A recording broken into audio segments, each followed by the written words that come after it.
এই বাংলাদেশ নিয়েই বাঁচতে চাই, এই বাংলাদেশের জনগণের জন্য লড়াই করতে চাই, এই বাংলাদেশের জনগণের হাতে হাতে তাদের অধিকার তুলে দিতে চাই। এর আগ পর্যন্ত আমরা থামবো না ইনশাআল্লাহ। সম্মানিত ভাইয়েরা, আপনারা সব জায়গায় রুখে দাঁড়ান। আপনি রুখে দাঁড়ালেই আপনি বাংলাদেশ, আপনি মাথা নত করলেই একদম সর্বনাশ। এই হারা যাবে না, জিততে হবে ইনশাআল্লাহ। অশুভ শক্তির বিরুদ্ধে বুক টান করে লড়েই জিতবো ইনশাআল্লাহ। সেই আল্লাহকে ভয় করুন, যে আল্লাহ মহা বিপদ থেকে এই জাতিকে রক্ষা করেছেন। হঠকারিতা করে জাতির কপালে এরকম মহা বিপদ ডেকে আনবেন না, তাহলে ইতিহাসের রাস্তা করে নিক্ষিপ্ত হবেন। পরিশুদ্ধ হন, সৎ পথে চলুন, দুর্নীতিকে কঠোর হস্তে দমন করুন, চাঁদাবাজি নির্মূল করুন। কথা দিচ্ছি, আমরা 18 কোটি মানুষ আপনাদেরকে সাহায্য করব। কিন্তু জনগণের আকাঙ্ক্ষার বিপরীতে চললে এদেশের জনগণ এবং আমরা কাউকে ছেড়ে দিয়ে কথা বলবো না। চাঁদা দিতে অস্বীকার করলেই তাদের উপর বিপদ নেমে আসছে। তাদেরকে মারধর করা হচ্ছে, আহত করা হচ্ছে, গাড়ি ভেঙে দেওয়া হচ্ছে। কারা করছে?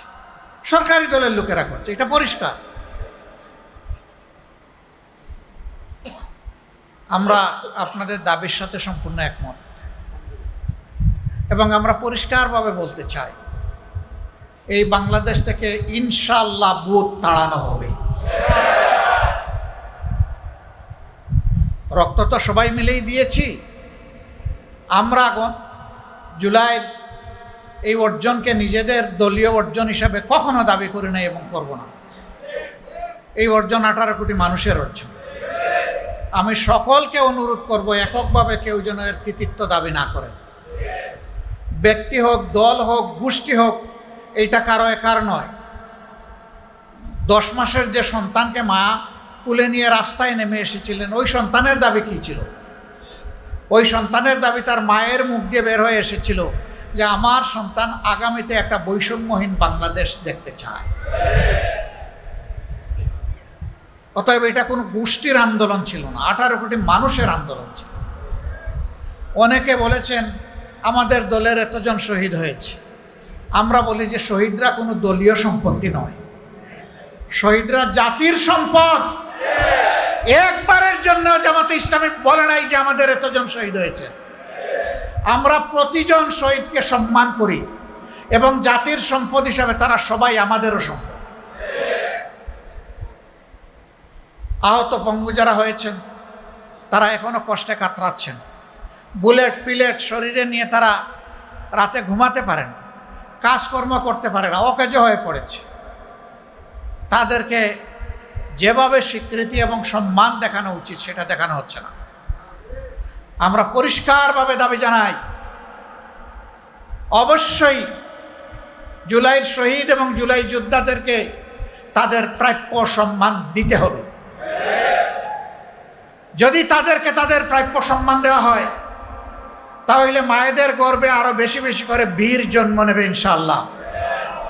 আর যে জাতির মায়েরা বীর সন্তান জন্ম দেবে, সেই জাতি বিশ্বের কোনো দানবের কাছে মাথা নত করবে না। আমরা কোনো আধিপত্যবাদের কাছে মাথা নত করব না। অনেকে আমাদেরকে পার্টি নন গ্রাটা, মানে তাদের দেশে এই পার্টিকে তারা বরণ করবে না বলে ঘোষণা দিয়েছে। আমরা এগুলা কেয়ার করি না। আল্লাহ তাআলা বাংলাদেশে জন্ম দিয়েছেন, এই বাংলাদেশের লাভ ক্ষতি হচ্ছে আমাদের লাভ ক্ষতি। 2024 সালের এই দিনটা বিশেষ করে আমাদের সংগঠনের জন্য ছিল খুবই স্পর্শকাতর। তৎকালীন ফ্যাসিস্ট সরকার এই দিনেই অবৈধ অন্যায়ভাবে আমাদেরকে নিষিদ্ধ ঘোষণা করার কথা ছিল। পরে তারা একদিন পিছিয়ে 1 আগস্ট এই অপকর্মটি তারা করেছিল। আমরা সাথে সাথে প্রেস কনফারেন্স করে এটা প্রত্যাখ্যান করেছিলাম এবং জনগণকে, আমাদের সহকর্মীদেরকে আহ্বান জানিয়েছিলাম যে এই দেশে প্রতিবাদের শেষ ঠিকানাও এই সরকার যেহেতু নিশ্চিহ্ন করে দিতে চাচ্ছে, এখন আর বসে থাকার সময় নাই। এখন সবাইকে ঝাঁপিয়ে পড়তে হবে, আন্দোলনকারী জনতার সাথে মিশে যেতে হবে। আলহামদুলিল্লাহ, মাত্র 3 দিনের ব্যবধানে সরকার মাথা নত করে এই দেশ থেকে পালিয়ে যেতে বাধ্য হয়েছে। তারা আমাদেরকে নিষিদ্ধ করেছিল 1 আগস্ট, আর দুপুরে রান্না ভাত ফেলে তারা চলে গেছে 5 আগস্ট। আল্লাহ তাআলা তাদের কিসমতে ওটা রাখেন নাই। তারা ধারণা করেছিল অতীতের মতো 15.5 বছর যেভাবে মানুষের উপর অত্যাচার নির্যাতন করেছে, এই যাত্রায় তারা ফেসিবাদী কায়দায় সেই আন্দোলন দমন করে দেবে। কিন্তু আল্লাহ তাআলা সমস্ত কুওয়াতের মালিক, শক্তির মালিক, আসমানের ফয়সালা যখন কারো ব্যাপারে জমিনে নেমে আসে, এইটা প্রতিরোধ করার ক্ষমতা কারোই থাকে না। সেদিন মানুষ মুখে মুখে বলতে শুরু করলো, আল্লাহ তাআলা একদল আবাবিল পাঠিয়েছিলেন। আবাবিলের কঙ্করের কাছে হস্তি বাহিনী অসহায় ছিল আব্রাহা। সেই হস্তি বাহিনী টিকে নাই, টুকরা টুকরা হয়ে গিয়েছিল। ঠিক 5 আগস্টের অবস্থাটা এমনই হয়েছে। একদিকে সশস্ত্র সরকারি বাহিনীকে নামিয়ে দেওয়া হয়েছিল, তার সাথে সরকারি সন্ত্রাসী গুন্ডারাও হাতে অস্ত্র নিয়ে রাস্তায় নেমেছিল।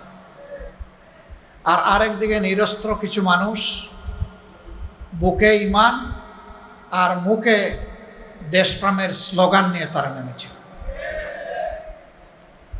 এই ঈমান এবং স্লোগানকেই আল্লাহ বিজয়ী করেছে। আল্লাহ তাআলা কালামে হাকিমে বলেছেন, কাম মিন ফিয়াতিন কালিলাতিন গালাবাত ফিয়াতান কাসীরাতান বিইজনিল্লাহ। দুনিয়ার শক্তি, সামর্থ্য আর বিশাল বাহিনী অসহায়, যখন আল্লাহর ফয়সালা হয়ে যায় তখন ক্ষুদ্র বাহিনীকেও আল্লাহ বিশাল বাহিনীর উপর বিজয় দিয়ে দেন। এটি দুনিয়ায় একবার হয় নাই, বারবার হয়েছে। কিন্তু দুর্ভাগ্য, যারা দুরাচার, যারা স্বৈরাচার, এর থেকে তারা শিক্ষা নেয় না, এটা তাদের কপালে জুটে না। এই আন্দোলনে সবচেয়ে বেশি কুরবানি দিয়েছে শ্রমিক সমাজ। যে 1400 শহীদ হয়েছে বলে জাতিসংঘ বলেছে, তার মধ্যে যদি পেশা বিবেচনা হিসাব করা যায়, শ্রমিকদের সংখ্যা সবচেয়ে বেশি। তারপরে হচ্ছে ছাত্রদের সংখ্যা, এরপরে সাধারণ জনগণের সংখ্যা। সুতরাং যুগে যুগে শ্রমিকরা অন্যায় অসত্যের বিরুদ্ধে রক্ত দিয়েছে, জীবন দিয়েছে। 24-এও তারা একই কাজ করেছে। এই শ্রমিকরা, তারা তো কোটার জন্য আন্দোলন করেনি, তারা করেছিল বৈষম্যের বিরুদ্ধে আন্দোলন। তারা চেয়েছিল সম্মানজনকভাবে দুমুঠো ভাতকে সম্মানের সাথে পরিবার পরিজন নিয়ে বেঁচে থাকার গ্যারান্টি। কিন্তু এখন আমরা কি দেখছি? এই যে একটু আগে বিশেষ অতিথি বলে গেলেন, জাতীয় সংসদে বিরোধী দলীয় হুইপ জনাব রফিকুল ইসলাম খান সাহেব, যে এই বিভাগের মন্ত্রণালয়ের যিনি দায়িত্বে, তিনি গদিতে বসেই বলে দিলেন, যদি সমঝোতার ভিত্তিতে কিছু নেওয়া হয় তাইলে এটাকে ছাদা বলা যাবে।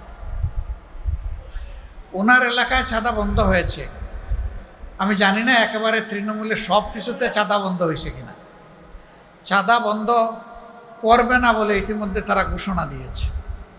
তাদেরই একজন হুইপ, তিনি বলেছেন যে কোনো দেশ থেকে যে কেউ আসলেও এই দেশে চাঁদাবাজি বন্ধ হবে না। তবে তারেক রহমানের সরকার চেষ্টা করতেছেন এটাকে কিছু নিচে নামাইয়া, মানে এইটার মাধ্যমেও দ্বিতীয় দফা চাঁদাবাজিকে জাতীয় সনদ বা স্বীকৃতি দেওয়া হবে। 1 কোটি 1.5 কোটি মানুষকে তারা চাকরি দিবেন, তাই না?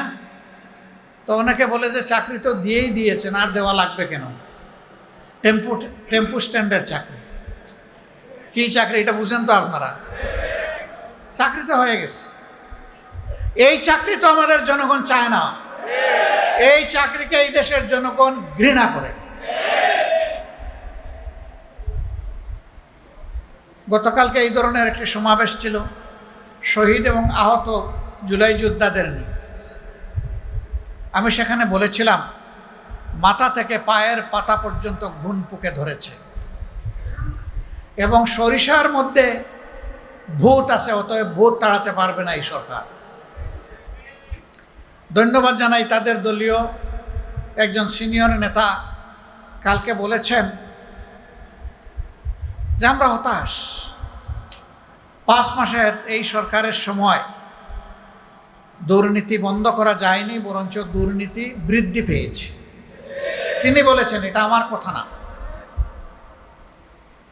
তার বাসায় সবাই দুর্নীতিতে লিপ্ত, একজন ছাড়া তিনি তারেক রহমান সাহেব। আমি বুঝলাম না, তারেক রহমান সাহেব প্রধানমন্ত্রী, তিনি চান না, অথচ দুর্নীতি সবাই করে, এটা কিভাবে হবে? আমরা দেখি তার ইশারায় সব কিছু চলে, তাহলে তার ইশারায় এটা বন্ধ হয় না কেন?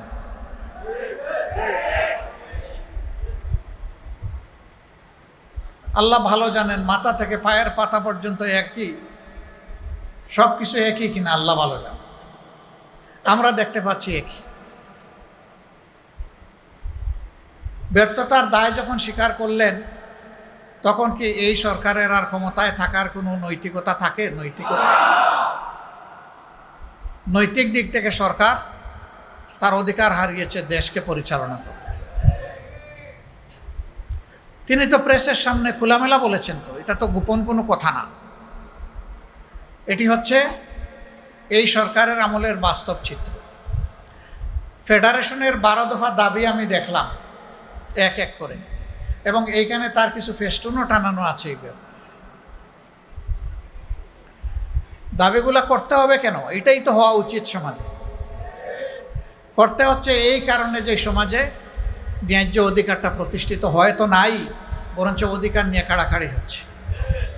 চাঁদাবাজদের হাতে যেখানে সেখানে পরিবহন শ্রমিকরা তারা নাজেহাল হচ্ছেন, এবং এদেশের মানুষের অধিকার আমরা ছিনিয়ে আনব।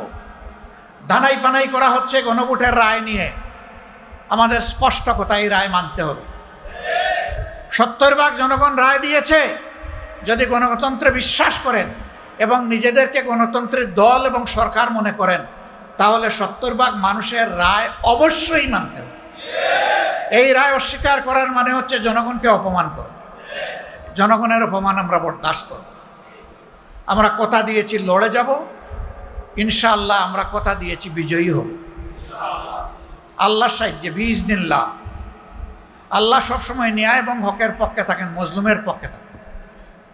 আমরা আগেও মজলুম ছিলাম, এখনো মজলুম, আপনারা বুঝতে পারছেন। আমাদের বিরুদ্ধে হাজার ষড়যন্ত্র হচ্ছে, মহান আল্লাহ আমাদের জন্য যথেষ্ট। হাসবুনাল্লাহু নি'মাল ওয়াকিল, নি'মাল মাওলা ওয়া নি'মান নাসির। আমরা আল্লাহর পর চূড়ান্ত ভরসা রাখি, আল্লাহর সাহায্য চাই, এবং আল্লাহর জন্য মরতেও চাই, জীবন দিতে চাই। আল্লাহর হুকুমে এই মানবতার জন্য আমরা জীবন দিতে চাই। এই জীবন দেওয়াকে গৌরবের মনে করব যদি মানুষের অধিকারের জন্য লড়াই করে আল্লাহ তাআলা আমাদেরকে কবুল করে। সম্মানিত ভাইয়েরা, আপনারা আজকে চলে যাবেন, কিন্তু একটা শপথ নিয়ে যান যে জীবনে নিজে কোনো অন্যায় করবেন না, আর কোনো অন্যায়কে প্রশ্রয় দেবেন না। যদি এই শপথ নিতে পারেন, তাহলে আল্লাহর ওই কালাম, এই কালামের কেরামতি দেখবেন ইনশাআল্লাহ। কাম মিন ফিয়াতিন কালিলাতিন গালাবাত ফিয়াতান কাসীরাতান বিইজনিল্লাহ। এখন যারা দেশ শাসন করছেন, 8 তারিখ যখন আমাদের উপদেষ্টা মহোদয়ারা যখন শপথ নেন, আমার পাশের চেয়ারে বসেছিলেন একজন গুরুত্বপূর্ণ নেতা। তিনি আমাকে জিজ্ঞেস করতেছেন, এটা কি দেখলাম? আমি বললাম, আপনিই বলেন। তিনি বললেন, এইটাই মিরাকল, এইটাই আল্লাহর কুদরত। আমি বললাম যে এখানে আমাদের কারো কি কোনো বড় অবদান আছে? তিনি বললেন, না, সমস্ত অবদান আল্লাহ তাআলা। তো সেই তখন বললেন, তো এখন এটা ভুলে যাচ্ছেন কেন? এখন সিন্নির বাঘ পাটোয়ারা নিয়ে ঝাপটাঝাপটি করেন কেন? আল্লাহ রাব্বুল আলামিন আমাদেরকে সেই শক্তি দান করুন।